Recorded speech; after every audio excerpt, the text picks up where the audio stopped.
Amici bellini, eccoci, la conferenza, insomma un po' di ritardo, si sono persi per strada, ma abbiamo seguito tutto il seguibile e quindi adesso in fretta possiamo parlare, perché non ha parlato solamente di Lorenzo e Spalletti, ha parlato anche ADL, quindi cominciamo.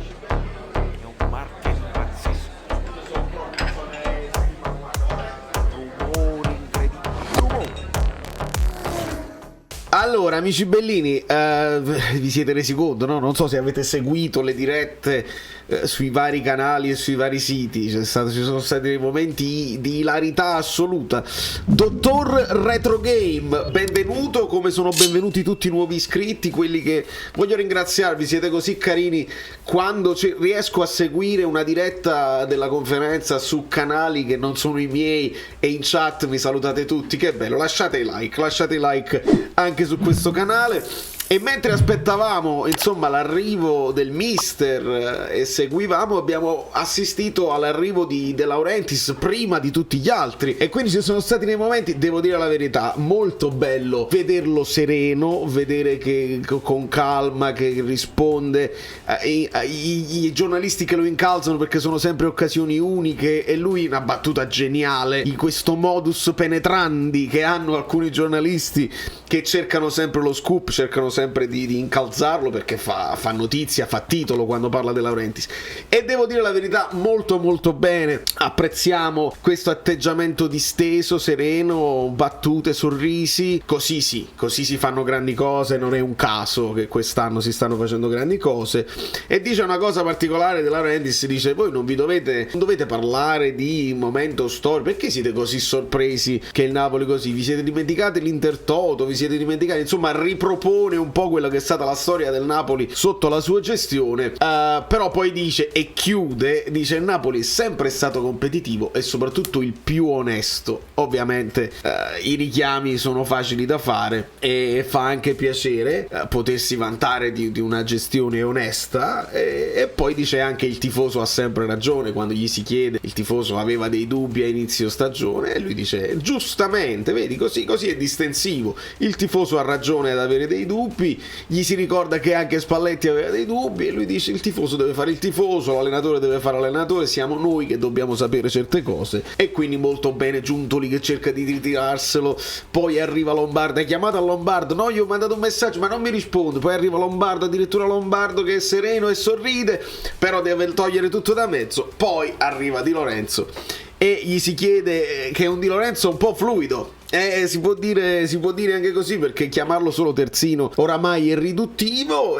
Sì, è un terzino evoluto che deve stare ogni tanto nella posizione di mezzala, addirittura a volte trequartista, deve arrivare sul fondo. Insomma, si sa che il terzino si deve muovere così nelle squadre moderne. In Europa c'è più intensità, paragone disomogeneo con la vittoria con la nazionale non si può fare, è tutta un'altra cosa.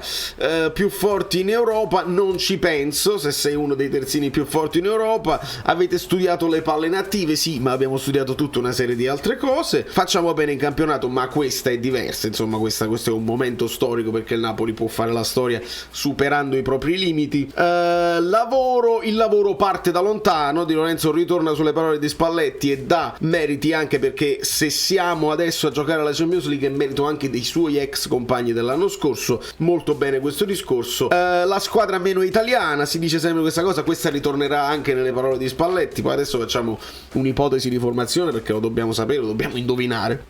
Sì, ovviamente noi dobbiamo sfruttare quelle che sono le nostre caratteristiche. Avendo molta qualità ci piace fare molto possesso palla e quindi gestire la palla, quindi essere meno italiani, meno sparagnini, meno difesa e contropiede non è proprio nel nostro DNA. Siamo i favoriti, chi è la favorita? Loro sono forti, hanno ritmo e intensità 50 e 50, non importa pensare chi è favorito e chi no, bisogna andarsela a giocare alla grande.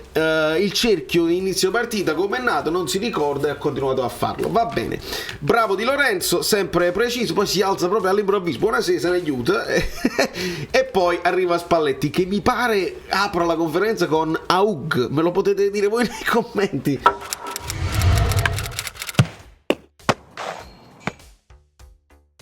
se il saluto all'ottimo Giordano sia stato Aug, non lo so. Comunque, di che Napoli ti aspetti? Conosco bene i miei giocatori, conosco bene gli uomini e quindi mi aspetto che affrontino bene questa gara, perché ci fa sapere Spalletti che si sono allenati, cioè le ultime gare di campionato le hanno vissute, le hanno giocate col concetto di dentro o fuori, quindi si sono allenati psicologicamente alla gara di stasera giocando. Io l'avevo vista sta cosa, ragazzi, cioè voi l'avete notato e l'abbiamo notato nelle analisi, l'aggressione anche al 94esimo, cioè questa è la partita da dentro o fuori, anche con un margine di vittoria incredibile, sempre addosso, sempre senza mai dare spazio e aria all'avversario, sempre addosso nell'area conquista, e quindi vuol dire che hanno lavorato proprio su questo e hanno simulato, giocando con il Sassuolo, giocando con la Cremonese, hanno simulato la partita di Champions, e quindi si aspetta che questo allenamento verrà poi riportato domani in campo.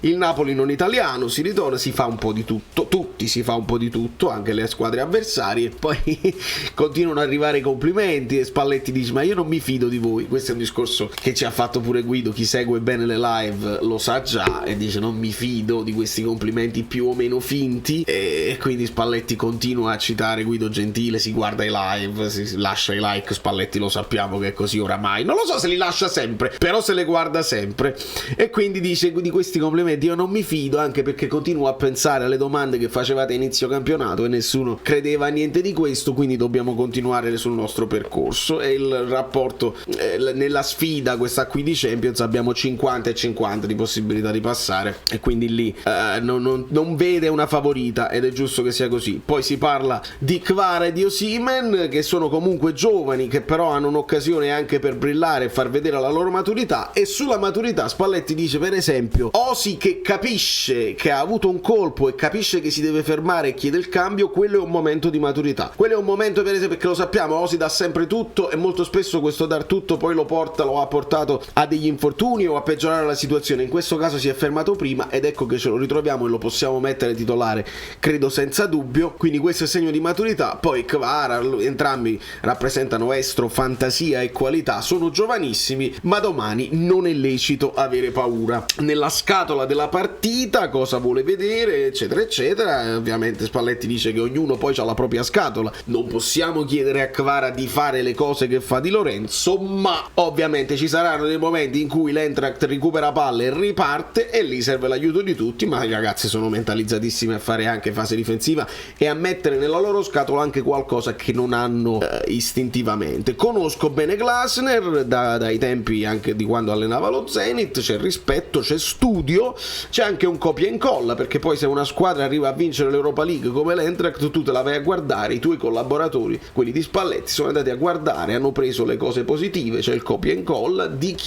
un allenatore, di uno staff che si evolve in continuazione, non resta chiuso nelle proprie certezze, ma cerca nuove soluzioni, le prende e le sviluppa molto molto bene. Squadra cortissima l'Eintracht, quindi dobbiamo stare molto attenti. L'incontro in ascensore, i tedeschi fanno domande molto peggio anche delle nostre, e Spalletti dice: vi assicuro che non è successo niente nell'incontro dell'ascensore, semplicemente noi ci andiamo a guardare tutte le cose, c'è grande rispetto. Ancora gli si chiede tra Olivera e Mario Rui, le caratteristiche, cose che sappiamo oramai a memoria. Sono dei bei problemi avere due che puoi intercambiare e scegliere in base alle caratteristiche, non c'è bisogno di ripetere, e Spalletti non lo ripete, che Olivera ha più motore, ha più fisico, che Mario Rui ha più qualità, ha più estro e ha quel piedino del professore, del maestro che è, non c'è bisogno di ripetere. Spalletti preferisce dire tra i bei problemi c'è anche Elmas che può giocare al posto di Zielinski e fa molto bene, c'è Raspadori e Simeone che quando non abbiamo avuto Osi hanno fatto molto bene, c'è il dualismo Lozano-Politano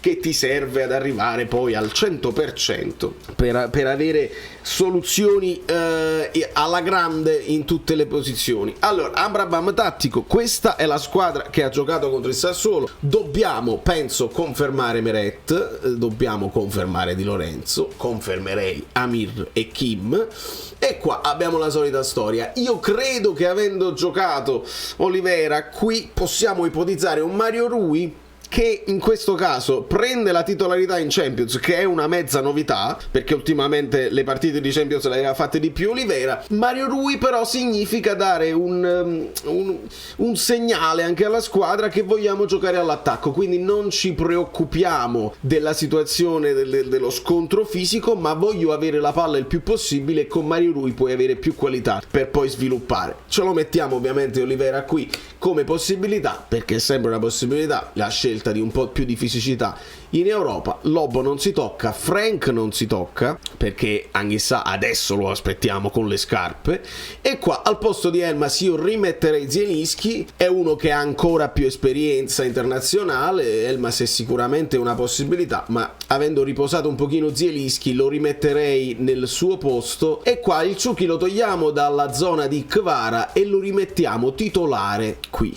Lozano titolare, Politano è sempre un'opzione, ma io ritengo che possa cominciare Lozano questa volta titolare. Ciolito, è chiaro che qui, se poi mi si viene a dire che Osi non lo vuoi rischiare, Simeone può scalpitare, ma io credo che questa possa essere la formazione che affronterà domani l'Eintracht. È una partita tosta, tutto quello che sappiamo, loro hanno anche buone individualità e quindi non solo l'intensità di squadra, sarà una partita, però il Napoli quest'anno in Europa ha dimostrato di approcciarle bene le gare, di sapersi confrontare col calcio intenso europeo. Il Napoli è la squadra europea, è fatta per i ritmi alti, e quindi questo confronto con una squadra che è più abituata a questi ritmi rispetto al campionato italiano sarà sicuramente una sfida interessante. Ecco perché diventa 50-50 ed è inutile cercare una favorita. Non dobbiamo pensare di doverla vincere, stravincere per una gara, perché c'è sempre il ritorno al Maradona, e quindi calma, affrontiamo la partita come la dobbiamo affrontare. Vincere sarebbe una cosa importantissima, perché poi ti dà